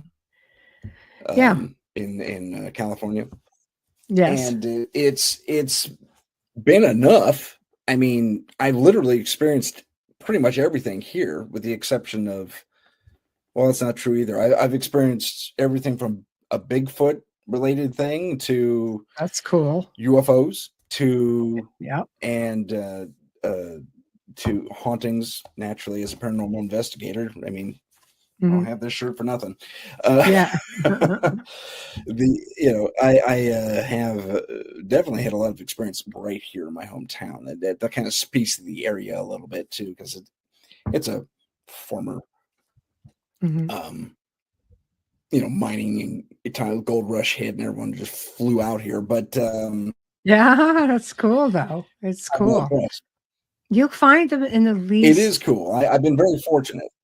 Yeah, when you least expect it, you'll find experiences anywhere and everywhere. There's a whole other world out there that we share space with. And it's a wondrous world. Yeah. And there's a lot of energy spots. There's a lot of portals, vortexes. There's people themselves were portals. I mean, we can so easily bring things in and out through our own energy. You can create portals all the time. You can project things. It's fascinating. And I think once you realize that and you pay attention, the key is paying attention. The example I always use is if you leave a glass on the table, you go to work, you come back. If the glass is moved, will you look at it and say, oh, the glass is moved? Or will you say, oh, yeah, I forgot to put that away? I mean, we're researchers. We would know. We should know. I'm always aware of my surroundings. I pride myself on it. But I would come home because I've done it and say, oh, yeah, I left that there, without realizing, no, wait a minute, this isn't where I left it. So we have to be aware. Right. So we definitely have, especially when you go as an investigator, when you go in to help someone at someone else's house, you got to be aware of everything. I don't know if you did it on when you were doing it, but you do the photos. Yeah. To go in and you get your baseline. Yes, you have to. And just to see if anything moves. And we actually caught one thing that shifted like across the room in one of the baseline checks, because we do two of them. Yeah. See? It's like, oh, already we got something. Get the camera set up real quick. Being thorough. That is important. Being thorough. Yes. Yes. And it wasn't it was kind of subtle, but I mean, you do the image check and you see if things move or not. It's fascinating. You're onto something. You're off to the race. Yes. Yeah. Mort had an interesting question that I think maybe requires a little bit of acknowledgement, and I can't get him up because I had another window open. And that Okay. question is, he wants suggestions to raise one's vibration to be more open to spirits, with which I would say, I like your initiative, but you don't want to be too open to spirits. Yeah. So you got to really Yeah. put your attention out there. But I think Michelle probably has more to say on that than I do. I would think just be aware of your own energy, raising your vibrations. Again, that's the easy part. It's just keeping everything positive in your space. And it says you can do regular cleansing. Yeah. Some people like to sage their place all the time. Again, intention, your mindset is important. Playing music, laughing a lot, dancing, watching funny movies. Anything positive is going to give you a positive vibration, because things that come in, create chaos and upset because they need to feed off of that. That's what makes them stronger. So you want to be more open to spirits. I think you just have to be aware. Meditation really helps, but before you get into meditation, it's good to learn how to ground your energy. If you're in a place where Yes. you can walk barefoot outside year round, then you can do earthing. When I say hug a tree, I mean it. It's not cliche. It's really hug a tree, because they're sentient. They communicate with one another through their root system, but they will willingly share their energy with you. Do it. It will ground you. And there's different grounding techniques using trees per se, and mental imaging, and working with different, again, vibrations, frequencies, but also like mirroring type of exercises that you can do to protect yourself. Then you can go open yourself up during meditation, because that's pretty much what we do when we meditate. We open ourselves up, and we are willingly, traveling or connecting and making those connections. So it's important to be protected as well. Heidi mirrored JJ's advice. Bubble up. Yes, exactly. Exactly. Yeah, definitely got that. There's I forget what that's called. You said earthing, but it's not earthing. Earthing. It's something else. When you touch tree, some people get that. What's that called? When you touch something in a psychometry? Psychometry. Psychometry? Yes. Okay. Yes. So when you touch a tree, suddenly you can check Pick up into like energy. everything around you. Yes. I've actually had that experience. It's really fascinating. It is, You do because have they're to be like, energetic beings. yeah. Trees. We don't look at Yeah. trees and flowers as having essences, but they really do. Scientists have even done It's experiments true. with Yeah. We're plants. all, Like, you know, you cut into a tree or take a branch off of a plant. They've been known to scream. yeah, Research they've that. actually recorded it in science in different Yes. labs and stuff. I know. It's Horrible. incredible. So it's a fascinating world, and life is abundant, and it's everywhere where you least expect it. So Yeah, quite interesting. Let's briefly touch on, because we only have a few minutes left. yes. The how do I put this? Well, okay, you know what? That idea just kind of took a poop, so I'm gonna go to the chat real quick.